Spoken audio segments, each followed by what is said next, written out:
شروع اللہ کا نام لے کر جو بڑا مہربان نہایت رحم والا ہے۔ اے نبی، مجاہد لوگ تم سے غنیمت کے مال کے بارے میں دریافت کرتے ہیں کہ کیا حکم ہے۔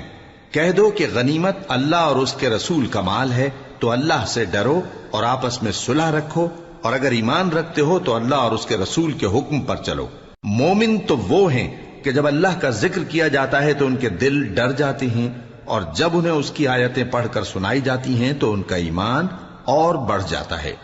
اور وہ اپنے پروردگار پر بھروسہ رکھتے ہیں، اور وہ جو نماز قائم کرتے ہیں اور جو مال ہم نے ان کو دیا ہے اس میں سے نیک کاموں میں خرچ کرتے ہیں، یہی سچے مومن ہیں، اور ان کے لیے ان کے پروردگار کے ہاں بڑے بڑے درجے ہیں اور بخشش اور عزت کی روزی ہے۔ ان لوگوں کو اپنے گھروں سے اسی طرح نکلنا چاہیے تھا جس طرح تمہارے پروردگار نے تم کو تدبیر کے ساتھ اپنے گھر سے نکالا، اور اس وقت مومنوں کی ایک جماعت ناخوش تھی، وہ لوگ حق بات میں اس کے ظاہر ہونے کے بعد تم سے جھگڑنے لگے، گویا موت کی طرف ہانکے جاتے ہیں اور اسے دیکھ رہے۔ اور اس وقت کو یاد کرو جب اللہ تم سے وعدہ کرتا تھا کہ ابو سفیان اور ابو جہل کے 2 گروہوں میں سے ایک گروہ تمہارے لیے مغلوب ہو جائے گا، اور تم چاہتے تھے کہ جو قافلہ بے شان و شوکت یعنی بے ہتھیار ہے وہ تمہارے ہاتھ آ جائے، اور اللہ چاہتا تھا کہ اپنے فرمان سے حق کو قائم رکھے اور کافروں کی جڑ کاٹ دے، تاکہ سچ کو سچ اور جھوٹ کو جھوٹ کر دے، گو مشرک ناخوش ہی ہوں۔ جب تم لوگ اپنے پروردگار سے فریاد کرتے تھے تو اس نے تمہاری دعا قبول کر لی اور فرمایا کہ تسلی رکھو، ہم 1000 فرشتوں سے جو ایک دوسرے کے پیچھے آتے جائیں گے تمہاری مدد کریں گے۔ اور اس مدد کو اللہ نے محض بشارت بنایا تھا کہ تمہارے دل اس سے اطمینان حاصل کرے، اور مدد تو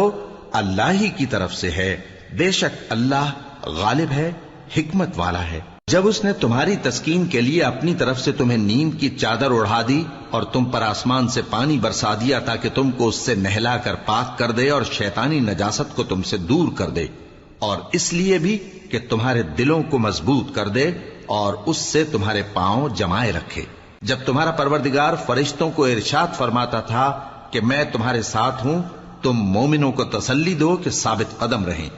میں ابھی کافروں کے دلوں میں رعب و ہیبت ڈالے دیتا ہوں، سو ان کی گردنیں اڑا دو اور ان کی پور پور توڑ دو۔ یہ سزا اس لیے دی گئی کہ انہوں نے اللہ اور اس کے رسول کی مخالفت کی، اور جو شخص اللہ اور اس کے رسول کی مخالفت کرتا ہے تو اللہ بھی سخت عذاب دینے والا ہے۔ یہ مزہ تو یہاں چکھو، اور یہ سمجھ لو کہ کافروں کے لیے آخرت میں دوزخ کا عذاب بھی تیار ہے۔ اے اہل ایمان، جب میدان جنگ میں کفار سے تمہارا مقابلہ ہو تو ان سے پیٹھ نہ پھیرنا، اور جو شخص جنگ کے روز اس صورت کے سوا کہ لڑائی کے لیے کنارے کنارے چلے یعنی حکمت عملی سے دشمن کو مارے یا اپنی فوج میں جا ملنا چاہے، ان سے پیٹھ پھیرے گا تو سمجھو کہ وہ اللہ کے غضب میں گرفتار ہو گیا، اور اس کا ٹھکانہ دوزخ ہے، اور وہ بہت ہی بری جگہ ہے۔ بس تم لوگوں نے ان کفار کو قتل نہیں کیا بلکہ اللہ نے انہیں قتل کیا، اور اے نبی، جس وقت تم نے کنکریاں پھینکی تھیں تو وہ تم نے نہیں پھینکی تھی بلکہ اللہ نے پھینکی تھی۔ اس سے غرض یہ تھی کہ مومنوں کو اپنے احسانوں سے اچھی طرح آزما لے، بے شک اللہ سنتا ہے، جانتا ہے۔ ہوا بھی یوں ہی، اور کچھ شک نہیں کہ اللہ کافروں کی تدبیر کو کمزور کر دینے والا ہے۔ کافروں، اگر تم فیصلہ چاہتے ہو تو تمہارے پاس فیصلہ آ چکا، اگر تم اپنے افعال سے باز آ جاؤ تو تمہارے حق میں بہتر ہے، اور اگر پھر نافرمانی کرو گے